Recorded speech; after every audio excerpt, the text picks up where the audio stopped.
Ladies and gentlemen, welcome to a new episode and the first episode of the Writers Mindscape. I'm Tim. I'm Adam. And prepare to be mindscaped. That really sounded way better in my head. Yeah. No. Okay, we'll come up with a better opening eventually. First episode. Yeah. Tweaks, Totally new program we've got going on here. So, from what I understand, Adam, based on other podcasts on the 01 podcast group. Yes. Which are more weekly episodes because they're based on news and whatever's going on. Reviews. Yeah. And just... So, you can really film or record multiple episodes.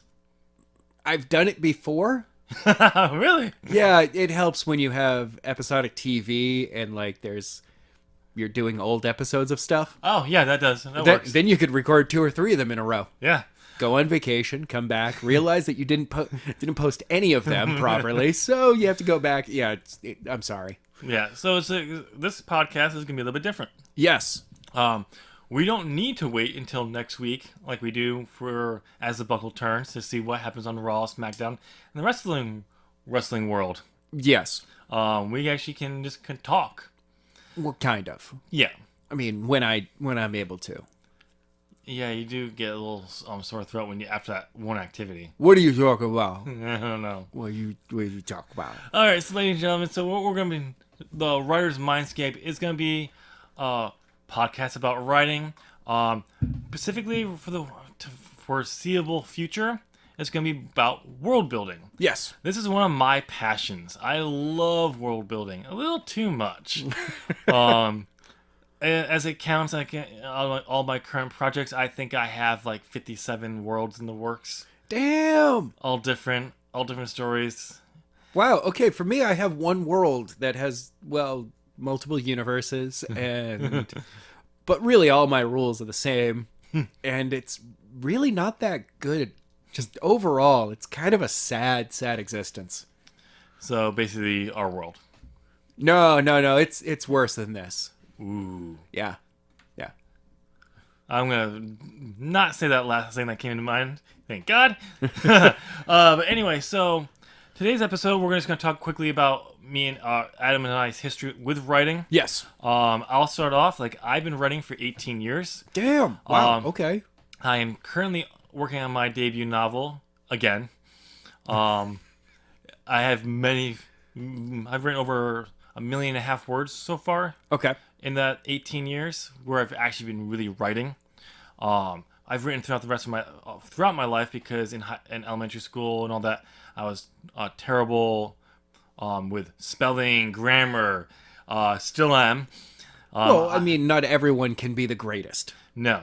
And I have Grammarly attached to my Chrome to help me with that. It gets better all the time, but it's not my forte.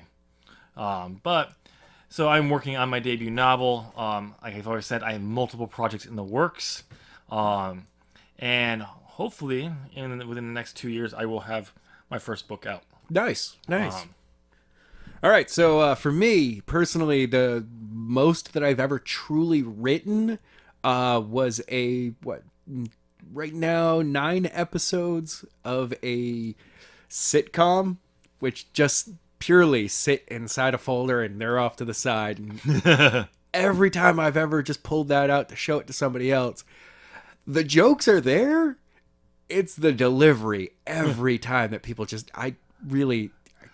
I've always needed a writing partner to go over this and go, no, we can do this a little bit better. This just needs tweaking. That's all you need here, as it completely gets rewritten. Yeah. It's shh. I mean, outside of that, I'm an idea guy. Yeah. I'm just like, hey, here's 17 ideas. Use 2 of them if you want. I'm like, but outside of that, for me, world building, I'll usually base it upon an event. Okay. And then build out from there. Nice.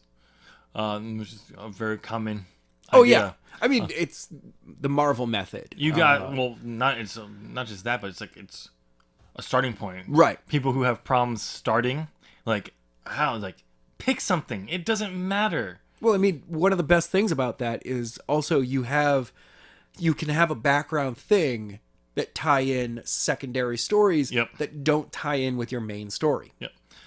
Just kind of like since you had said it was the Marvel method. Yeah. I mean, it's not specific. No, but like you were talking about like how the MCU built itself off from kind of one event. Yeah. And we'll actually kind of be using, I'll be using a lot of events from Marvel because I think it's one of the best examples out there for current world building that's continually going. Because if you look at the comics, that's been established for a long time. Yes. And while MCU is, I'm pretty sure a lot of that stuff is still going to show up at some point, but they have to reinvent it. They make twists on it. Right. Where like magic in the comics, it's magic. It's magic. It's magic. Where in the movies, it's the laws of the universe. It's just a different way of doing it. Yeah. As we found out on Thor and in Doctor Strange. Yeah, it's just a different way of tapping into the ability to affect the universe itself. So which is really cool. So it really kind of is a different way of looking at it. So like I'll be using examples from there. I'm sure you'll have can think of examples from different things. I mean, I'm an avid reader. Yeah, you are. I mean, how many comic books have you read in your lifetime? Just comic books alone. Well, I mean, my reading list, and that includes all of my collections, it's everything from Marvel, DC, and Image going back 4.5 years now. Damn, that's a lot. That's still only 4 years. That's still a lot, though. Yeah, I know. I mean, I have almost every Doctor Who novel on digital. I have a ton of the Star Wars series. So yeah, like discussing what works and doesn't work in world building and being able to retcon your own continuity. Yep. I'm the guy who has experienced it from a number of different places already. Oh, sure. And also, DC does a terrible job of it every time. That's not a surprise. It's DC. They're like, hold on, we need to reboot our universe. It's like, don't. Just actually fix the mistakes. Oh, you're just not fixing them. You're just ignoring them. And they're still there. Okay. Yeah. But you're also an avid video game player, so you're familiar with that stuff. You know all that. Like, you know story. Just because you don't write doesn't mean you don't know what's a good story. No, I mean, and good is still an opinion. Oh, yeah, absolutely. No. There are people out there who think Harry Potter is a horrible story. It hits all the correct notes to make a good story. But not everyone likes it. It's a hero's journey. Yeah. I understand. Not everyone's going to like it. Yeah, and that's the first thing I like to give advice out to is don't try to write a story that everyone will like. It's not going to happen. You're right. Oh, I'm writing a fantasy story. Okay. What about all those people who hate fantasy? They're going to hate your story. Okay. Oh, I'm going to throw this in there. Nope, it's a fantasy. Now you got people who are hardcore fantasy fans who are now going to reject your story because it's not 100% fantasy. Yeah. So it's one of those things where like, do be you. That's like you are your first audience. I really started writing books because I thought I had ideas that I wasn't seeing out there. I'm still not seeing some of these ideas out there. I think we're starting to see more authors who are kind of doing similar stuff, but they're not how I would do it. Yeah. So, for me, the only reason I started writing was because I was forced to. Yeah. And then I enjoyed making stories. I was the kid that played with a stick outside in the yard. Who cares if my friends could come over? Power Rangers, out there. My own Power Rangers I created. Out there. Ninja Turtles, Ghostbusters. You name it, I played superheroes. I played everything. It was a lot of superheroes and swashbuckling Star Wars universe, yeah. So it's just like one of those things, like, I have the imagination for years. It's just kind of like, now it's kind of frowned upon if you go out and actually do that stuff still now, unfortunately. What? Unless you want to look weird. I mean, dude, LARPing, bro. I know. I never actually been, but I want to do it. I want to try at least once, just to say I did it. But anyway, and so I can throw beanbags at people and scream fireball. Exactly. Fireball! Fireball! Why isn't this working? I can't remember the movie that had Peter Dinklage in it that was about LARPing. Oh yeah, I actually enjoyed that movie. I thought it was pretty cool. And Peter Dinklage did play a great asshole of a character, too. Yeah, he did. All right, so we're going to get into the first topic, which is going to be about world building. We have just some really quick few things we want to touch upon. Yeah. Before we go any further, I just want to say these episodes will actually be a lot shorter than anything that me and Adam have done with As the Buckle Turns, because... Hopefully, though. Yeah, we're going to try to keep them around 15, 20 minutes because we want them to be short chunks. Yeah. That are easy to listen to. I mean, later on, if they do expand, it's... I mean, at that point, I think we should be, if we are going to have longer episodes, that's where we just let our imaginations go wild. Yeah, and I'm also thinking about, like, when we do some of this stuff that we want to plan out as separate, like, not just these episodes, but we'll actually do our own thing where we're brainstorming. Yeah. We'll record that stuff. We won't be talking to you. We'll be talking to each other. Exactly. It's kind of us throwing out ideas so people can kind of get that idea. You'll see a lot of it won't be that most entertaining stuff, but like you can kind of see overall how we're like bouncing ideas off each other. You can hear what I normally do, and that's stand up and just start walking around the office. Yep. Yeah, I do the same thing, or I just sit there and just stare off into the distance sometimes. Yeah. Or I go for a walk. But yeah, so the first thing we're going to do is about creating an open world. And what I mean by an open world is this is not just a world where multiple different stories can take place. Yeah. So best way to example is comics like Marvel, DC, Image Comics. Which is the one that Hellboy's part of? Oh man, it's not Image. Yeah, I didn't think so. But it's the same thing. Yeah. Dark Horse now? Yeah, I think it's Dark Horse, isn't it? It might be. But basically, it's moved publishers now and then. Oh, okay. But they kind of have they kind of have their own little world, though, like comic world too, right? Yeah. In theirs, it's the main characters that sit in their world is Invincible, in X-Men or something like that. Well, Spawn, Savage Dragon. Oh, Spawn's in that world? They're in that. It's a superhero world. Yeah. And then you have The Walking Dead, and that's its own thing. Yeah, okay. And then you have other stories from Image that are their own thing. But they do have kind of one world which is loosely connected. Loosely, okay. So sometimes world events in one thing do not affect world events in another book. And they probably should, but they don't. And they just kind of go, huh, so that happened. Okay. And that's it. So what we're going to look at is how to build an open world. Like I said... and this will kind of pertain to just building a world in general. Yeah. Because the first two episodes will be dealing with building a world separately, and how to expand upon it. Mm-hmm. And then we'll go into more of what we're talking about right now about how it being open and how do you write multiple stories, different kinds of stories, and a few later episodes. But the first thing we want to talk about is, well, obviously the first question is how. And the first one is all at once. Or do you go with a single character and build from them? Yep. Or a single event and build, out from that? Because there's two methods. The most common method we'll start with, because that's what almost every author recommends. Yes. You start with your book. Yeah. Wherever that book is, you build the world to that. This is the method I absolutely hate. It's actually what I do, but I do it more on a serious basis because I don't actually have a standalone book. But I kind of build it more on that. I hate this method because I prefer building a fully fleshed out world. Okay. But it's the general and easiest way to do it because you're not instead of going, oh, I have to do this over here, oh, this over here, and there. And if you build an open world, a full out, fleshed out world, you may have ideas like, oh, I like this idea, but I can't do that because this is my story. Okay, all right, I understand that. Now, personally, I would rather, if I'm writing a major world, yep.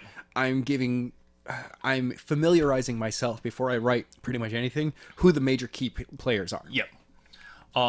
Because oh, this guy's the president of this country. This is the monarch from this country. So let's break this down a little bit more simple. Because you said start with a character, yes, or start with an event or an idea. Yeah, that's really and his work out there. And there's two end-to-ends on a line method of writing. We're not going to get mostly into the styles of writing. Nah. anytime soon. But just I'm gonna cover them really quickly. You have the outline method, which I'm very firmly in. That's what I was taught. Yep. And it was basically familiarize yourself with your own plot. Yep. From beginning to end before filling in the gaps. This is a good way for newbies to start because you understand your story. Just know your first draft is always the dump draft. Oh God, yeah. You can always go back and change it, but at least you know where you're going. Right. Then you have the Stephen King method, organic writing, which I've tried multiple times and I suck at. That's actually how I do my plotting. Yeah, I kind of do the same way. When I'm plotting or outlining like stuff, I was like, oh, here's an idea. Oh, this character did this. Oh, wait, this was the reaction to this, and next thing you know, I have 7 pages written. Yeah. So, and it's really, people fall all across the line of right in the center, more organic than plotting, more plotting than organic. Yeah. Whatever you feel comfortable with, work on that method. Yeah. Stephen King has basically said he's done both. He prefers organic because he sees it as he's unearthing a story as he goes. He prefers that method. As a sculptor would with some marble. Yep. He's just like, I'm edging it out of there. An archaeologist unearthing bones. If you're a history writer, I guess that'll work. Yeah. But it's just like terrible analogy. It's just one of those ideas that he does as he goes. He discovers the story. Yeah, he doesn't want to know where it's going because the ending is before he gets there because he wants to get there on his own.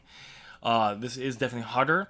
Most people who write this way, by the time they figure out where they're going, their first half doesn't match the second half. Yeah, you do a lot more. You do write yourself into a corner more often. But that's the thing. That's what editing is. You just go back and you fix it. So don't feel like you have to do that. So there's this. There's also Deus Ex Machina. Yes. You just have something show up. Basically, all Greek plays. Well, for the most part. Video games. Yeah, some video games. So Doctor Who every episode somehow. Really? That's funny. And guess what showed up? It's like, really? This is what happened? All right. So starting with the whole writing as you go, starting with your story and going from there. Yeah. Figure out your story. If you're gonna write from scratch, you have your idea and you're gonna go from there. Do that when you get the book finished. Flesh out maybe spend some time fleshing out those areas that are gonna appear there so you get a little bit better understanding of them, and go from there. For that, or you can do the same thing. You can, if you're a plotter, plot out. Your plot out. This can be a super long detail because there are some authors out there who have 300 pages, the length of the book. Tolkien. Yeah. Outlines. With Lord of the Rings. Outline where basically it's just they're fleshing out this sentence into more details, and they're okay. That's too much for me. That is. I've tried that method. I actually have. I have a series that's in massive revisions, and revamping that I had outlines like that. Oh wow! It was literally step by step. Wow. Okay. It was cool. It helped me figure out plotting really well, but when I went to write, it was hard. Okay. If something didn't work out, I actually had to stop, figure out, replot everything, and then start writing it. What point did this stop really working? All right. Yep. All right. We need to go back to here. Now erase everything else and start from here again. And it's actually the first time I found that it was actually just a section, oh, okay. How the characters were actually going to go about doing something. Oh. In this scene, had to be replotted. So it didn't really affect the overall. The ending was still the same. It was just the characters. I learned my characters a little bit better, so I knew they wouldn't do this. Or the way something I wrote just kind of diverted it. So I'm like, okay. But it took me 2 weeks to figure out, because I'm locking up.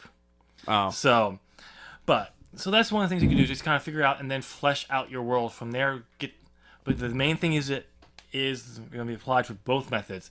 Know your world's rules. Yes. To apply, if you're doing for the first part, the story by story, make sure you know the rules for that world, for that book, that story. And as if you go for more books, make sure that rules in the first book still apply in the second one. And as you add more rules, they link up, because that's where readers will find, continuity area, Yeah. There's a third method of writing. What's the third? So, and this I have found very few writers actually use this. It's called role playing. Oh yeah. You actually have your so the Dragonlance series. Yeah. Dragons of Fall, Winter, and Spring. Yep. They actually had friends play the game. Oh, nice. They recorded those sessions. Then they went in and wrote their story, basically transcribed and rewrote the actions of the players Nice. as the characters and created this story. The author, Patrick Rothfuss of the Name of the Wind, when he created his magic system, the crap, I can't think of the name of it. Okay. I'm not even gonna try because I know it's there. But he actually practiced to make sure it would work in role playing. Nice. He used a base template for it, but he kind of adapted it because he's a big role player. A D&D, Yep. a D&D-ish RPG fan. Yeah, D&D, you name it. Like he loves a lot of those games. I love those games. He used one not D&D, but a different game as a base system just to kind of and I mean, he's like, that's how I know it works. Like I figured it that way. Yeah, and another piece of advice: if you really want to look at where rules can go for how detailed rules can be for a world, just check out any of the RPG systems out there. Oh yeah, they are going to be one of your best examples of setting rules and knowing how to break and keep them. Yep. So that's still one story at a time. Yes. So the next one is building the world from scratch. And one of my current favorites, and will probably always be one of my favorite authors, is Brandon Sanderson. If you have not read his Mistborn trilogy, okay, go and get it because it's a great book trilogy. And he's like kind of what I was doing. I actually kind of liked him because I had planned to kind of link my story worlds together. I found out he's doing the same thing. Oh, cool. He actually has many worlds fully fleshed out. Oh, wow. He knows the stories, but he's also... And then the worlds definitely reflect the story, but they're also there. You can tell there's enough there that you could clearly go and do some other stuff with this. Nice. And one I bring up Mistborn because he has a plan for it. On top of the grand plan for his Cosmere, he was going to do a trilogy of trilogies. One set in kind of like pre-industrial. What's the first trilogy? He was going to do one around, I guess, I keep hearing different things from when the second trilogy was supposed to take place. Like around 1900s. Okay. And I also heard 1800s. 1880s too. So I have no clue. And then one in the future we can go to different worlds, like space travel, sci-fi type one. And express his magic system, because he's also known as the magic guy, that way. Well, if you want to see some progress and how that is, he actually was writing a story. He just wanted to do something different. And he's just like, so he started writing. He's like, I kind of like this Western thing. I wonder if I could put this kind of like in the Mistborn world. He's like, So he actually put it. He calls it Mistborn 1.5 because it's not actually the next trilogy. It's actually 4 books, but it still takes place. But you actually see how he, in a sense, almost fixed his own magic system, which was you can kind of actually. I'm not no spoilers here, but you can see through the first trilogy was broken by design from in-story action. Okay. Which was cool, which is really cool. It kind of fixes it and how it fleshes out even more. All right. So that's one thing. This is hard. It's also known the token method. Yeah. Because besides Hobbit, which he wrote, and he just kind of made that world. Yeah, it was meant to be a kid's story, and that was it. And then he no, there's more to this world. And he spent the next 15 years or more fleshing out the rest of the world, creating languages, cultures, you name it, before he finally wrote Lord of the Rings. And then there's the Silmarillion. The Silmarillion. Yeah, that one. Which is the creation of Middle-earth. Yeah. Which even the hardcore tokens have hard time reading. I have a tough time with that. Like, I've never been able to get past like the first chapter. It is dry. Yeah, because it's more like very explanation from what I've been told. You can get all the information, the breakdown on Wikipedia's or wiki sites if you really want it, which is cool because you can get past some of the details, but it's hard. So, what method? Because we want to wrap up here because we're trying to keep this. We knew this was going to be a little bit longer episode, but so the main way is when you're just going to start building a world, you gotta figure out what works for you. Right. If you want the easier method, it is start with your story and build from there.